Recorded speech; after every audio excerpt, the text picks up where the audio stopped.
El tema de este video es concerniente a un tema de algoritmos que no es tan común. Es como un tipo de fenómeno que se da dentro de la programación, que algunos problemas los podemos solucionar realizando esta técnica. Esta técnica se realiza por medio de una repetición, podemos decir. Por ejemplo, acá en la imagen vemos a una persona que está durmiendo. Esta persona está soñando que está durmiendo y la persona que está soñando que está durmiendo también está soñando que está durmiendo y así sucesivamente. Luego tenemos acá una piraña, podemos decir, una piraña que se está comiendo otra piraña, se está comiendo otra piraña y la otra se está comiendo otra piraña. A este efecto, a este fenómeno o a esta técnica se le llama recursividad. Es una técnica que se utiliza en programación que regularmente, como les menciono, se utiliza para poder resolver algunos problemas en especial. Ya vamos a ver algunos de ellos. Puede ser que en cierto momento sea necesario recurrir a la recursividad para poder solucionar algunos problemas, pero como les digo, no son problemas comunes. Acá tenemos una definición de recursividad. Es una característica de los lenguajes de programación que permite que un subprograma se invoque a sí mismo. En sí es una técnica muy utilizada en la programación informática y consiste en que una función se llame a sí misma. Esta es la característica principal de la recursividad. Es una función que nosotros creamos dentro del programa y esta se va a llamar a sí misma. Eso es lo más importante, que se llame a sí misma. Ya vamos a ver de qué manera hace la llamada a sí misma. Es algo parecido a lo que tenemos acá.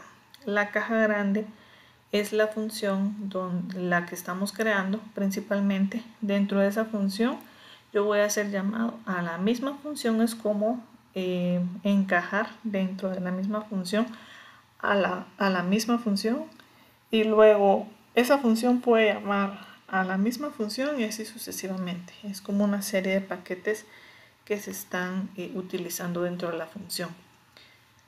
La recursividad dice que una función que se llama a sí misma se llama recursividad. Ese sería el concepto como principal para decir que es recursividad. Es cuando utilizamos la función que se está creando dentro de ella misma. Estamos utilizando dentro de ella misma la función que se está creando. Por eso es que se llama a sí misma. La recursividad es una característica aceptada en C++. Existen otros lenguajes de programación que esta no es válida, pero en C++ sí es válida utilizar la recursividad. Podemos utilizar la recursividad en funciones exclusivamente. Eso es lo que les comentaba. Solo en funciones. Yo lo puedo utilizar solo en funciones. Por eso la definición, ¿verdad? Que cuando la función se llame a sí misma, entonces es recursiva. Por eso solo se utiliza con funciones. Son un conjunto de instrucciones que resuelven un problema específico. También se pueden utilizar en rutinas, procedimientos y funciones. Si hablamos de rutinas es lo mismo decir una función, es lo mismo decir un procedimiento. Entonces estamos hablando exactamente de lo mismo. El uso de recursividad permite la reutilización de código. ¿Por qué? Porque podemos estar haciendo la llamada a la función en cualquier parte de nuestro programa. Y dentro de la misma función, pues yo voy a reutilizar el código de la misma función, haciendo la llamada en ese momento de la recursividad. Tenemos un ejemplo muy peculiar que es el factorial. Ya en cierto momento este tema se ha visto en alguna parte de matemática. El factorial se define como el producto de todos los números enteros positivos desde 1 hasta n. El signo de factorial es el signo de admiración cerrado, ¿verdad? Entonces, por ejemplo, si nosotros decimos 5 factorial es igual a decir 5 por 4 por 3 por 2 por 1 y así obtenemos un valor, ¿sí? Eso sería el valor que nosotros estaríamos dando para el factorial y esa es la forma de poderlo obtener. Cuando esto ya lo vemos en programación, lo vemos de la siguiente manera. Por ejemplo, si yo tengo n podría ser sustituido por cualquier número factorial, va a ser igual a ¿qué? Podría ser igual a, tenemos dos partes, tenemos una base y tenemos una recursión. Un razonamiento recursivo tiene dos partes, lo que acabo de decir, la base y la regla recursiva de construcción. La base no es recursiva, ¿sí? Como la primera parte de esto no es recursivo. Y es el punto tanto de partida como de terminación de la definición. Entonces, por ejemplo, si yo digo factorial de 0, que sería mi punto de referencia, de ahí voy a partir. Luego voy a decir, si la n es mayor que 0, entonces ahí voy a aplicar la recursión. Si es igual a 0, entonces voy a decir de que va a cumplir con la parte base de esta función, ¿verdad? En este caso, si es igual a 0, el factorial va a ser 1, así como aparece acá. Ahora, si es mayor que 0, entonces tendría que cumplir con la fórmula que tengo acá, que sería n por n menos 1 factorial, ¿sí? Esa sería como la fórmula que vamos a utilizar. Los componentes de una función, como hablamos, es recursiva, como hablamos en un momento, es un caso base, es una solución simple para un caso particular, como decir factorial de 0.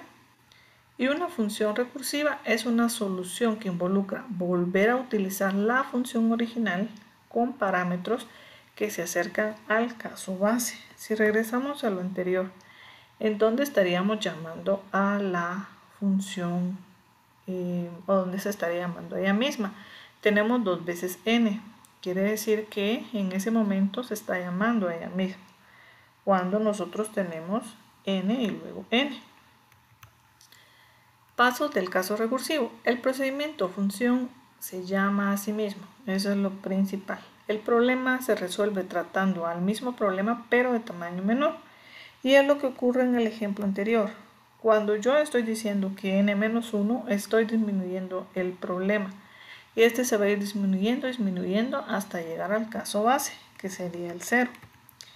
La manera en la cual el tamaño del problema disminuye asegura que el caso base eventualmente se resolverá, ¿sí? Porque al final el caso base se va a llegar a resolver. Aquí ya tenemos resuelto el problema, pero lo tenemos de una forma iterativa o repetitiva, es decir, utilizando un ciclo. De esa manera lo podemos resolver. Muy bien. Acá tenemos una función, en la parte izquierda tenemos el pseudocódigo, en la parte derecha ya tenemos la programación. En el pseudocódigo estamos creando una función que se llama factorial y le estamos agregando un parámetro. Este parámetro se llama n. Tenemos un inicio y decimos que al factorial estamos creando una variable que se llama factorial y le estamos agregando y le estamos agregando 1.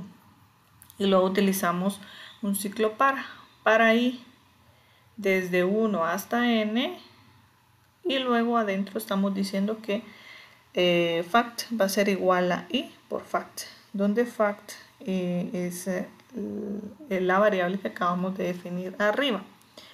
Y luego dice que regresa fact y termina. En esta parte no tenemos nada de recursividad porque si se dan cuenta dentro de estas líneas que tenemos acá no volvemos a mencionar la palabra factorial, que es el nombre de nuestra función. Si dentro de todas estas líneas desde comienza hasta termina hubiera alguna palabra que fuera factorial, ¿verdad? Que estuviera ahí la palabra factorial, entonces ahí estaríamos haciendo recursividad porque estaríamos llamando a la función dentro de la misma función. Cuando ya lo vemos en código, igual vemos una función de tipo entero que se llama factorial, tiene un argumento, un parámetro que se llama n de tipo entero. ¿Por qué? Porque me va a devolver un valor entero, ¿sí? Bueno, va a necesitar para poder realizar todo el proceso de la función un valor entero, pero también me devuelve un valor entero que sería fact, ¿verdad? Fact va a ser igual a 1. Luego tendríamos que, tenemos un for que empezaría desde 1 y terminaría hasta n. Y luego tenemos que fact va a ser igual a i, que en primera instancia va a ser 1 por fact, y así sucesivamente hasta que termine ese ciclo. Muy bien, este sería de una forma repetitiva, sin recursividad. Acá ya lo tenemos recursivo, lo vamos a ver en el código. Tenemos siempre una función que se llama factorial, es de tipo entero, y tenemos un argumento que es de tipo entero y se llama n. Si n es igual a 0, entonces va a regresar 1. Este sería nuestro caso base, ¿verdad? El caso más simple, el que no necesita recursividad. Si no, ¿qué es lo que va a pasar? Me va a devolver y va a llamar otra vez a la función y va a decir n menos 1 por n, donde n la va a ingresar el usuario. Por ejemplo, el usuario va a ingresar un 5. Entonces aquí va a decir, dentro de paréntesis vamos a tener 5 menos 1, 4 por n, sería 4 por 5, sería 20. Ese sería el primer valor que vamos a obtener. Y así se va a ir dando recursivamente hasta llegar a la base. Esta es la lógica que se usa para poder realizar un caso en el cual se utilice a la misma función dentro de la función que se esté utilizando. Como les digo, son casos muy especiales donde utilizamos este tipo de lógica. Acá ya tenemos el programa completo, que es el que ustedes van a hacer en los ejercicios de esta semana. Posiblemente esta semana no vayan a haber muchos ejercicios, ¿verdad? Van a haber pocos ejercicios, pero sí necesito que los hagan. Este va a ser el primer ejercicio. Ok, acá tenemos cuál sería el resultado. Ingrese un número, en este caso se agregó el 5, el factorial es 120. Muy bien. Después de eso tenemos otro problema que es muy conocido y es la sucesión de Fibonacci. Si ustedes no lo han visto, más adelante lo van a ver. En estadística regularmente se ve este tema.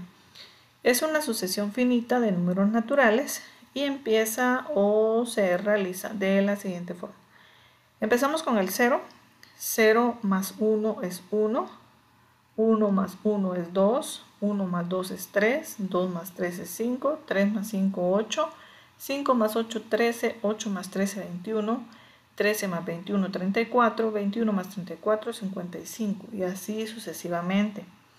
Cada uno de los números se va formando con el número anterior y el número actual. Y así forma el siguiente número, y así, ¿verdad? Es infinita, es una sucesión de números que sigue esta fórmula.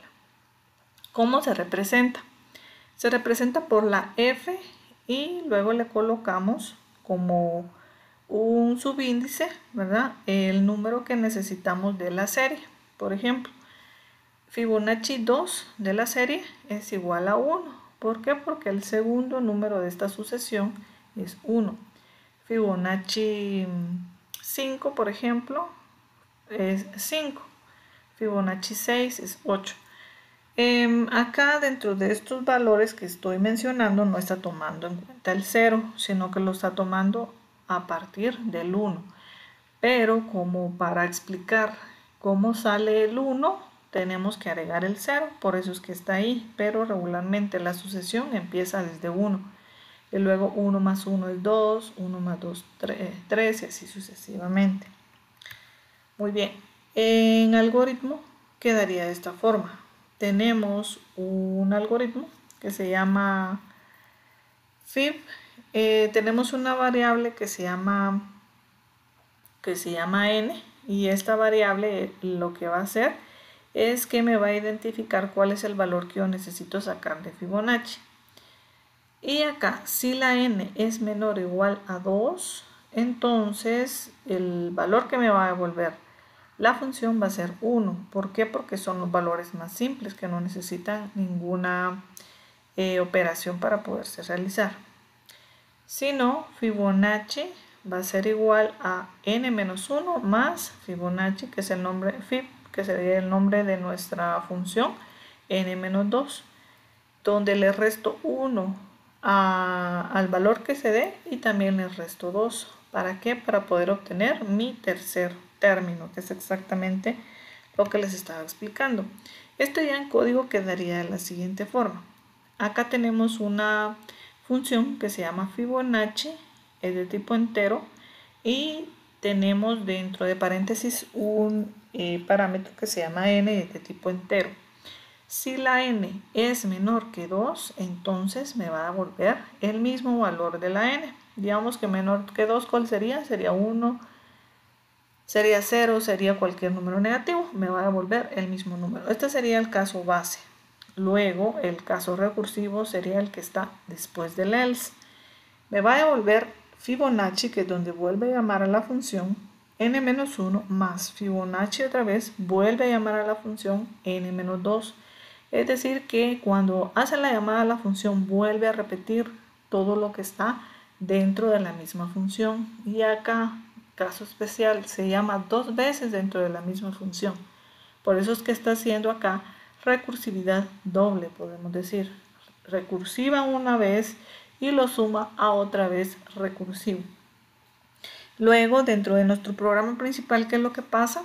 Se está creando una variable que se llama n. Luego le decimos al usuario que ingrese un número, lo guardamos en n y vamos a hacer la llamada a la función. La llamada a la función, ¿cómo la hacemos? Colocamos el nombre de la función. ¿Cómo se llama esta función? Se llama Fibonacci. ¿Cuántos parámetros tiene? Solo tiene uno, que es la n que se ingresó acá y la n que también tenía la función dentro de sus parámetros. Ok, entonces colocamos Fibonacci entre paréntesis n y luego con esto haríamos un system pause y ahí se acabaría nuestro programa. ¿Qué es lo que aparece en pantalla? Aparece ingrese un número, en este caso se ingresó 4 y me sale como resultado la sucesión de Fibonacci es 3 y eso sería todo lo que haría el programa. Pero ahí es donde se está utilizando la recursividad. Ok, acá tenemos otro tema que es bien interesante en el sentido que también se utiliza la recursividad. Por ejemplo, el juego de las torres de Hanoi. Tal vez en algún momento ustedes ya lo han jugado, ya lo han escuchado y si no, si es primera vez, pues aquí van a aprender cómo se juega. Es un juego que consta de varios discos. En este caso vamos a hablar de 5 discos y 3 varillas. Es lo más común. Tiene sus reglas y son las siguientes. Los discos se deben mover de la torre A a la torre C. Eso es lo que tendríamos que hacer. Solo se puede mover un disco cada vez. En cada movimiento yo voy a mover solo un disco. Un disco de mayor tamaño no puede descansar sobre uno más pequeño. Siempre tiene que haber uno más grande abajo y uno más pequeño arriba. Solo puedes desplazar el disco que se encuentre arriba en cada torre. No puedo desplazar el disco que está hasta abajo, sino que solo los discos, puedes poner solo los discos que estén arriba y eso los puedo ir moviendo. Pero cuando haga los movimientos siempre tiene que quedar un disco grande abajo y un pequeño arriba. Esas son las reglas para jugar las torres de Hanoi. Ok, sería de esta manera. Tenemos 3 torres A, B, C. Tenemos en este caso 5 discos y tenemos que estar moviendo. El primer disco puede moverse ya sea la torre B o la torre C. El segundo disco lo muevo a otra torre, pero de tal manera que el disco número 2, por ejemplo, quede abajo y el número 1 quede encima de ese disco. No puede quedar un disco pequeño abajo y un grande arriba. Esas son las reglas para jugar este juego de torres de Hanoi. Muy bien, entonces lo que yo necesito que realicen es lo siguiente. Esa es la tarea. Miren, en internet van a encontrar un montón, ¿verdad? Escuchen, en internet van a encontrar un montón de información de las torres de Hanoi y cómo se hace.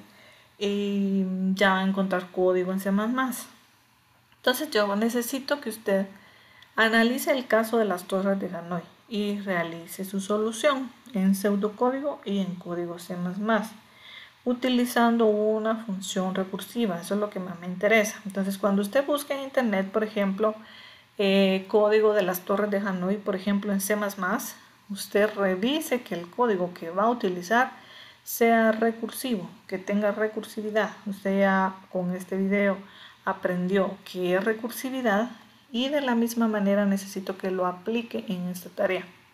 Además, describa cada uno de los pasos que realizó para pasar los discos de la torre A para la torre C. Digamos que me va a colocar movimiento 1, disco 1, torre A, por ejemplo. Movimiento 2, disco 2, torre B. Y así sucesivamente.